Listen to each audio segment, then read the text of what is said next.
आणि आता बुलेटिनमध्ये पाहणार आहोत 25 मिनिटात 50 बातम्या वेगवान स्वरूपात सुरुवात करूयात। विदर्भ, मराठवाडा, मध्य महाराष्ट्रात वादळी वाऱ्यासह पावसाची शक्यता आहे। विदर्भाच्या काही भागात गारपीट होण्याचा अंदाज असून मुंबईमध्ये देखील पुढील 2 दिवस पावसाच्या हलक्या सरी बरसण्याची शक्यता आहे। मध्य महाराष्ट्र आणि मराठवाड्याला पुढील 4 दिवस येलो अलर्ट जारी करण्यात आलाय। संभाजीनगरच्या सोयगावमध्ये वादळी पावसाने शेतकऱ्यांचं अतोनात नुकसान झालंय। शेतात कापून ठेवलेल्या मक्याला कोंब आले तर चाऱ्याचं देखील नुकसान झालंय। जळगावच्या चोपडा तालुक्याला अवकाळी पावसाने झोडपून काढले। वादळी वाऱ्यासह झालेल्या पावसाने केळी बागांचं नुकसान झालं असून केळी उत्पादक शेतकरी संकटात सापडलाय। नुकसानीचे अद्याप पंचनामे झाले नसून बळीराजा अडचणीत सापडलेला आहे। गोंदिया जिल्ह्याला अवकाळी पावसाने झोडपून काढले। या पावसामुळे धान पिकांचं मोठं नुकसान झालं असून शेतकरी पुन्हा एकदा अडचणीत सापडलाय। मुंबई महापालिकेच्या मध्यवर्ती खरेदी खात्याने औषध खरेदीचे पैसे वितरकांऐवजी थेट उत्पादक कंपनीच्या खात्यामध्ये जमा करण्यास सुरुवात केली होती। मात्र हा निर्णय जीएसटीच्या नियमांचं उल्लंघन करणारा असल्याने वितरकांनी औषधांचा पुरवठा थांबवला होता। त्यामुळे आयुक्तांनी थेट वितरकांच्या खात्यात पैसे जमा करण्याचे आदेश दिले। राज्यामध्ये आजपासून कोरोना रुग्णांच्या संख्येमध्ये होत असलेली वाढ आता हळूहळू कमी होते। तसंच रुग्ण बरे होण्याच्या संख्येत देखील वाढ झाली आहे। गेल्या 10 दिवसात राज्यात 6385 कोरोना रुग्ण आढळलेले आहेत तर बरे होणाऱ्या रुग्णांचं प्रमाण हे त्यापेक्षा 2000 अधिक आहे। गरीब रुग्णांना चांगले उपचार मिळावेत यासाठी धर्मादाय रुग्णालयामध्ये विशिष्ट प्रमाणात बेड आरक्षित असतात। मात्र काही रुग्णालये याचं पालन करीत नसल्याने मनमानी कारभाराला चाप बसवण्याचा निर्णय राज्याच्या आरोग्य विभागाने घेतलाय। त्यामुळे या प्रत्येक रुग्णालयामध्ये आरोग्य मित्र नेमण्यात येणार आहे आणि त्यात मुंबईतील जसलोक, ब्रिज कँडी, बॉम्बे हॉस्पिटल, लीलावती, नानावटी, हिंदुजा आणि सैफ हॉस्पिटल अशा नावाजलेल्या रुग्णालयांचा समावेश आहे। राष्ट्रीय वैद्यकीय आयोगाच्या निर्णयानुसार देशातील सर्व एमडी आणि एमएस सारख्या वैद्यकीय पदव्युत्तर शिक्षण घेणाऱ्या निवासी डॉक्टरांना 3 महिन्यांसाठी जिल्हा रुग्णालयामध्ये काम करणं बंधनकारक करण्यात आले। त्यानुसार सोमवारपासून जेजे, केईएम, नायर, कुपर आणि सायन रुग्णालयामधील निवासी डॉक्टरांची विविध उपनगरातील रुग्णालयांमध्ये नियुक्ती झाली आहे। छत्रपती संभाजीनगरच्या वैजापूर तालुक्यातील उपजिल्हा रुग्णालयाचा भोंगळ कारभार चव्हाट्यावर आलाय। एका गरोदर महिलेला प्रसूतीसाठी रुग्णालयात नेलं मात्र डॉक्टर उपलब्ध नसल्यामुळे या महिलेची रुग्णवाहिकेतच प्रसूती झाली आणि त्यामुळे रुग्णालय प्रशासनाविरोधात संताप व्यक्त होतोय। जालना जिल्ह्यात पुन्हा एकदा मराठा आरक्षणाची ठिणगी पडली आहे। शहागड इथे मराठा बांधवांनी दुचाकी रॅली काढत क्रांती सभा घेतली। राज्य सरकारने मराठ्यांची फसवणूक केली असून एकही मागणी पूर्ण न केल्याचा आरोप करण्यात येतोय। तर येत्या 7 तारखेपर्यंत मराठा समाजाला आरक्षण दिलं नाही तर शहागडच्या पुलावरून उडी घेत जीव देण्याची धमकी आंदोलक मनोज जरांगे यांनी दिली आहे। मुंबई उपनगरीय रेल्वेचे संपूर्ण वातानुकूलितमध्ये रूपांतर करण्यासाठी केंद्र सरकारचे प्रयत्न सुरू आहेत। नुकतीच शिंदे-फडणवीस सरकारने MUTP 3A प्रकल्पासाठी 7000 कोटींचं कर्ज उभारण्यास मंजुरी दिली आहे। त्यामुळे मुंबई उपनगरीय रेल्वे सेवा AC करण्यासाठी मुंबई रेल्वे विकास महामंडळाने कंबर कसली आहे। मुंबईच्या जिल्हाधिकाऱ्यांना अवमान नोटीस बजावण्यात आलेली आहे। माहीमधील एका विकासकाच्या मालकीच्या सदनिका जप्त करण्याच्या आदेशाचे जिल्हाधिकारी राजीव निवतकर यांनी जाणीवपूर्वक उल्लंघन केलं असं निरीक्षण नोंदवून उच्च न्यायालयाने त्यांना कारणे दाखवा नोटीस बजावली आहे। जीर्ण इमारतीच्या पुनर्विकासात अडथळा ठरणारी बेकायदा बांधकामं हटवण्यास म्हाडा खरंच हतबल आहे का असा खोचक प्रश्न न्यायालयाने विचारलेला आहे। अतिक्रमण करणाऱ्यांना नोटीस बजावण्याचे आदेश म्हाडाला देताना या प्रकरणी त्यांना प्रतिवादी करण्याची सूचना देखील याचिकाकर्त्यांना केली आहे। नवी मुंबई आणि पनवेल परिसरात खासगी प्रकल्पातील जवळपास 30,000 घरं ग्राहकांअभावी पडून आहेत। सिडकोने विविध घटकांसाठी घरं बांधण्याचा धडाका लावलाय। गेल्या 5 वर्षात जवळपास 25,000 घरं बांधून त्यांचं वाटप केलंय तर पुढील 5 वर्षात आणखी 87,000 घरं बांधण्याची सिडकोची योजना आहे। या सर्वांचा परिणाम म्हणून खासगी विकासकांच्या घरांना अपेक्षित प्रतिसाद मिळत नसल्याचं तज्ज्ञांचं म्हणणं आहे। जीएसटी संकलन एप्रिल महिन्यात वार्षिक आधारावर 12% वाढ होऊन 1.87 लाख कोटी रुपयांवर पोहोचले। आजवर एका महिन्यात जमा झालेल्या कर संकलनातला हा सर्वाधिक महसूल आहे। अमळनेर नगरीतील संत सखाराम महाराजवाडी संस्थानचा रथोत्सव मोहिनी एकादशीला पार पडला। हा रथोत्सव पाहण्यासाठी नागरिकांनी गर्दी केली होती। घाटकोपर अंधेरी वर्सोवा मेट्रो 1 मधील प्रवाशांना आता आपल्या मेट्रो 1 सेवेबाबतच्या कोणत्याही तक्रारी व्हॉट्सअॅपवर नोंदवता येणार आहेत। MMOPL कडून या सेवेची सुरुवात करण्यात आली असून या तक्रारीचं मुंबई मेट्रो 1 प्रायव्हेट लिमिटेड कडून 72 तासांच्या आत निवारण केलं जाणार आहे।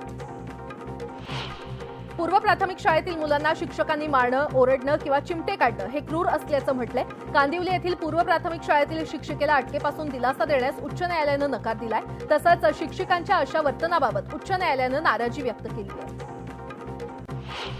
सर्वोच्च न्यायालयानं घटस्फोटासंदर्भात ऐतिहासिक निर्णय दिलाय. पूर्वी घटस्फोट घेण्यासाठी 6 महिने थांबावं लागत होतं. मात्र जर नातेसंबंधांमध्ये सुधारणा होत नसेल तर थांबण्याची गरज नाही. 6 महिने प्रतीक्षा न करताही परस्पर सहमतीनं घटस्फोट मंजूर करू शकतो असं सर्वोच्च न्यायालयानं म्हटलंय.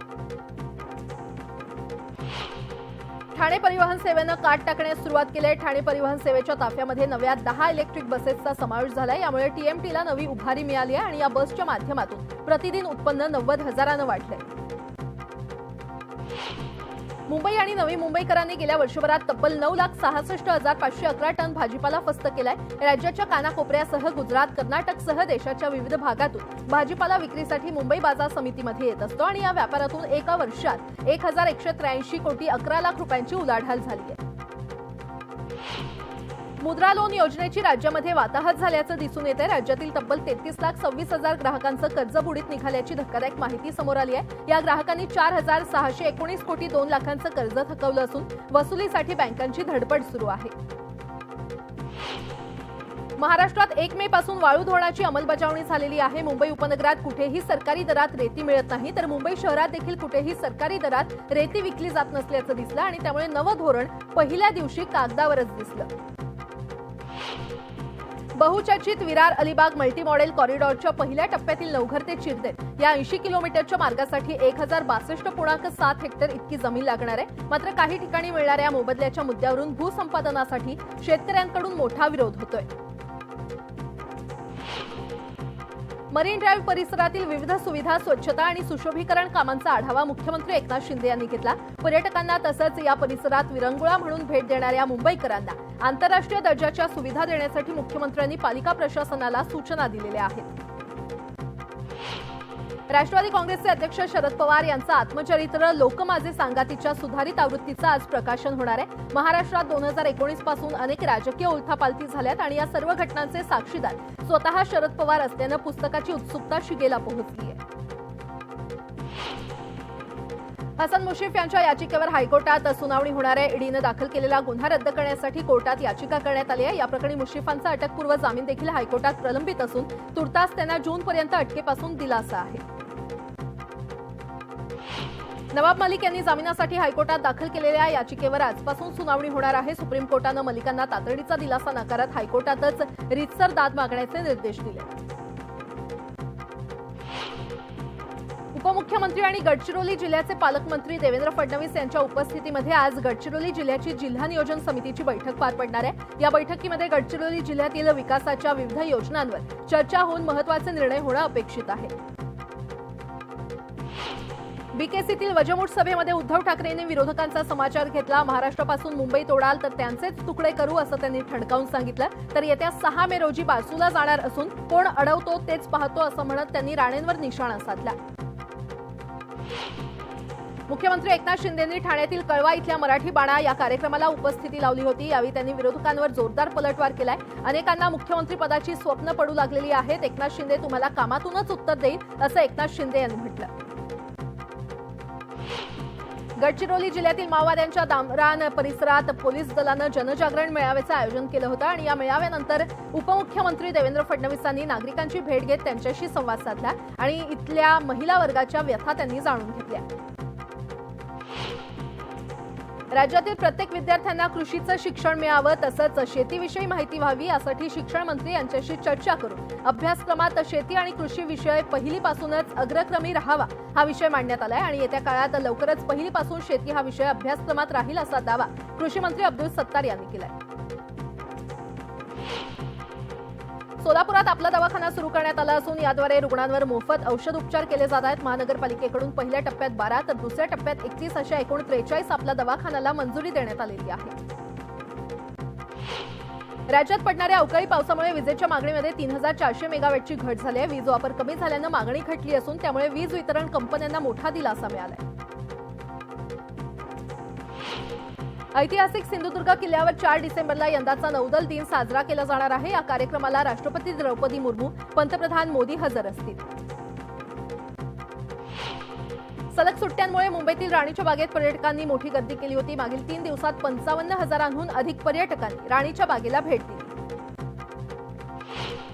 नाशिकच्या दिंडोरी रोडवरील अवधूतवाडीमध्ये रस्त्यालगत काल संध्याकाळी पिकअपच्या चाकाखाली येऊन 8 वर्षीय मुलीचा जागीच मृत्यू झाला। मुलीच्या डोक्याहून गाडी गेल्यानं तिचा मृत्यू झाला आणि अपघातानंतर संतप्त जमावानं गाडीची तोडफोड करत ड्रायव्हरला मारहाण केली। भिवंडी शहरातून 6 महिन्याच्या चिमुकल्याचं अपहरण करून झारखंड इथे 2 लाखात विक्री करणाऱ्या त्रिकुटाला शांतीनगर पोलिसांनी मोठ्या शिताफीनं अटक केली आहे आणि चिमुकल्याची आईसह भेटही घडवली आहे। काँग्रेस प्रदेशाध्यक्ष नाना पटोले यांच्या नेतृत्वाखाली काँग्रेस पक्षाचं शिष्टमंडळ राज्यपाल रमेश बैस यांची भेट घेणार आहे। राज्यातील विविध मुद्द्यांवर ते राज्यपालांना निवेदन देणार आहेत। जळगावात एकनाथ खडसे आणि गिरीश महाजन यांच्यामध्ये पुन्हा एकदा जुंपले। कृषी उत्पन्न बाजार समितीच्या निकालानंतर एकमेकांवर आरोप प्रत्यारोप करण्यात आलेले आहेत। कृषी उत्पन्न बाजार समितीमध्ये मोठ्या प्रमाणात दबाव तंत्राचा वापर केला तरी जनतेनं महाविकास आघाडीला निवडून दिलं आणि आगामी विधानसभा निवडणुकीमध्ये देखील हेच चित्र राहील असं खडसे म्हटले। कल्याण कसारा रेल्वेच्या 4थ्या मार्गिकेचं काम मध्य रेल्वे प्रशासनाकडून लवकरच हाती घेतलं जाणार आहे। या 4थ्या मार्गिकेसाठी राज्य सरकारच्या महसूल विभागाला भूसंपादन करावं लागणार आहे आणि या मार्गिकेमुळे आंबिवली जवळच्या एनआरसी कंपनीची जागा बाधित होणार आहे। जेडब्ल्यू पर्सेंटाईलच्या मुद्द्यावर अनुभा सहाय यांनी हायकोर्टात दाखल केलेल्या याचिकेवर आज हायकोर्टात सुनावणी होणार आहे। नुकताच या परीक्षेचा निकाल लागला असून विद्यार्थी आता जेडब्ल्यू मेनची तयारी करत असल्यानं आजची सुनावणी महत्त्वाची आहे। सर्वसामान्य जनतेच्या तक्रारी सोडवण्यासाठी आता जिल्हाधिकारी कार्यालयामध्ये सकाळी 10 ते संध्याकाळी 5 वाजेपर्यंत लोकदरबार भरवला जाईल। तसंच अन्य विभागांच्या तक्रारींचं देखील लोकदरबारात निवारण करण्यात येईल अशी घोषणा पर्यटन मंत्री आणि मुंबईचे पालकमंत्री मंगलप्रभात लोढा यांनी केली आहे। देशभरात बदलत्या हवामानानं वर्षभरात 2270 जणांचा मृत्यू झाल्याचं समोर आलंय। वीज पडून सर्वाधिक 1580 जणांचा मृत्यू झालाय। मोदी आडनाव बदनाम प्रकरणी राहुल गांधींच्या याचिकेवर आज सुनावणी होणार आहे आणि गुजरात उच्च न्यायालयामध्ये ही सुनावणी पार पडणार आहे। कर्नाटक विधानसभा निवडणुकीसाठी प्रचाराची रणधुमाळी सुरू झाली आहे। पंतप्रधान नरेंद्र मोदींच्या कर्नाटकात 3 ठिकाणी सभा आणि रोड शो आयोजित करण्यात आलेले आहेत तर राहुल गांधी देखील सभा घेणार आहेत। केरळमध्ये धावणाऱ्या वंदे भारत एक्सप्रेसवर दगडफेक करण्यात आली आहे। या घटनेमध्ये सुदैवानं कोणीही जखमी झालेलं नाहीये, मात्र पोलिसांकडून दगडफेक करणाऱ्यांचा शोध घेतला जातोय। हिमाचल प्रदेशच्या धौलांदार परिसरात तुफान बर्फवृष्टी सुरू आहे आणि त्यामुळे परिसरातील रस्ते वाहतूक विस्कळीत झाली असून तापमानात देखील मोठी घट झाली आहे। विराट कोहली आणि गौतम गंभीर यांच्यामध्ये पुन्हा वाद झालाय। त्यांच्यातील या बाचाबाचीचा व्हिडिओ सोशल मीडियावर व्हायरल होतोय। यासोबतच इतरही काही महत्त्वाच्या बातम्या आपण पाहणार आहोत। तुर्तास एक छोटासा ब्रेक पाहत रहा न्यूज 18 लोकमत।